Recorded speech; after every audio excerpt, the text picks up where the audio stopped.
साथियों, आज जनता ने फिर एक बार कांग्रेस को कड़ा संदेश दिया है। दिल्ली के चुनाव में कांग्रेस ने जीरो की डबल हैट्रिक लगाई है। देश की राजधानी में देश की सबसे पुरानी पार्टी का लगातार दिल्ली में 6 बार से खाता नहीं खुल रहा है और ये लोग खुद को पराजय का गोल्ड मेडल देते फिर रहे हैं। सच्चाई ये है कि कांग्रेस पर देश बिल्कुल भरोसा करने के लिए तैयार नहीं है। पिछली बार मैंने कहा था कि कांग्रेस एक परजीवी पार्टी बन चुकी है। ये खुद तो डूबती है, अपने साथियों को भी डुबोती है।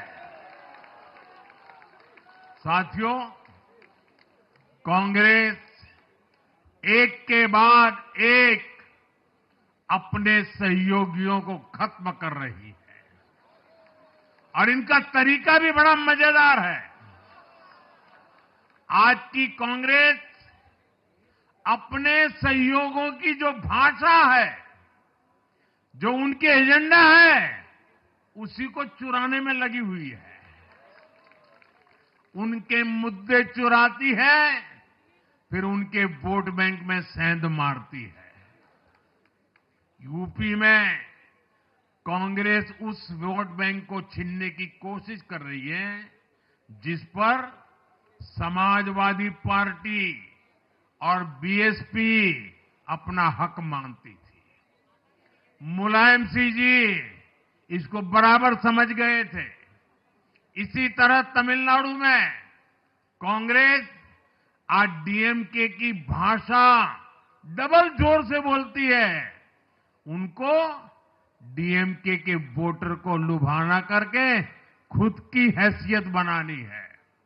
बिहार में भी ये कांग्रेस ही है जो जातिवाद का जहर फैलाकर अपनी सहयोगी आरजेडी का जो पेटेंट है उसी जमीन को खाने में जुट गई है।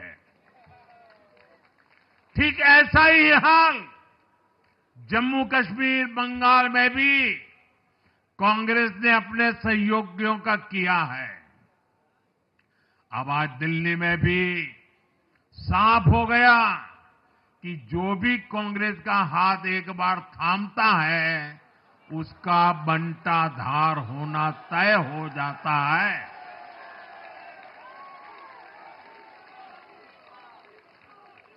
और जो राजनीति का अध्ययन करते हैं उनके लिए मैं आज एक काम छोड़ देता हूं।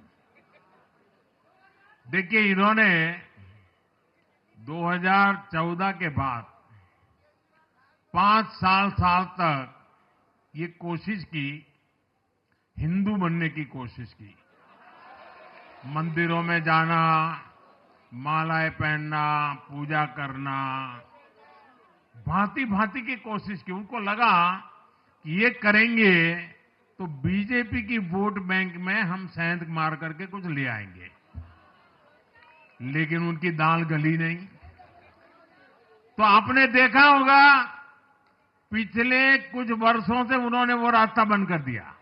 उन्होंने माना कि ये भाजपा का क्षेत्र है, उसमें पैर नहीं डाल सकते। अब जाए तो जाए कहा, तो ये राज्यों की जो अलग अलग पार्टियां अलग अलग अपने मुद्दों पर जो अपनी जान चला रही हैं, अब उनकी नजरें उन पर है और इसलिए, और वो भी समझ गए होंगे, बोलते नहीं होंगे, समझ गए होंगे कि ये उनको ही खा रहे हैं। साथियों, इंडी गठबंधन के दल अब कांग्रेस का ये कैरेक्टर समझने लगे हैं। इंडी वालों को ये एहसास हो रहा है कि जिस वोट बैंक को उन्होंने कांग्रेस से छीना है, अब कांग्रेस उसे वापस पाने में जुटी है। इसलिए दिल्ली में हमने देखा, इंडी के ही दलों ने एकजुट होकर कांग्रेस को हैसियत बताने की कोशिश की, अपने वोट बैंक को रोकने की कोशिश की। ये मीडिया वालों को पता नहीं समय नहीं मिला, अब तो समय ही समय है उनके पास। इंडी गठबंधन पूरा दिल्ली में कांग्रेस के खिलाफ मैदान पे उतरा था,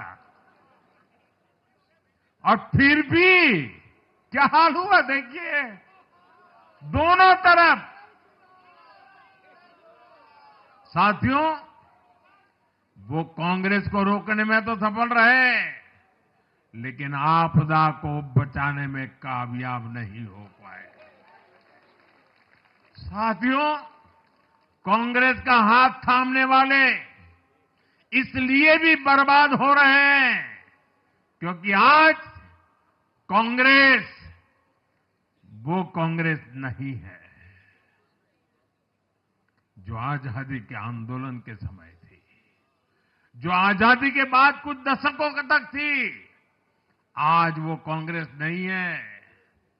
आज कांग्रेस देश हित की नहीं, अर्बन नक्सलियों की राजनीति कर रही है। कांग्रेस के नेता जब कहते हैं वो भारत से लड़ रहे हैं, इंडियन स्टेट से लड़ रहे हैं, ये नक्सलियों की भाषा है। ये समाज में, देश में अराजकता लाने की भाषा है। और यहां दिल्ली में तो आपदा भी उसी अर्बन नक्सली सोच को ही आगे बढ़ा रही थी। कांग्रेस की अर्बन नक्सली सोच राष्ट्र की उपलब्धियों पर अटैक करती है। ये पूरी दुनिया में अपनी ही सोच का आर्थिक, सामाजिक और राजनीतिक निजाम लाना चाहती है। जब ये कांग्रेस में अर्बन नक्सलियों का डीएनए घुस गया है, तब ये कांग्रेस हर कदम पर बर्बाद हो रही है।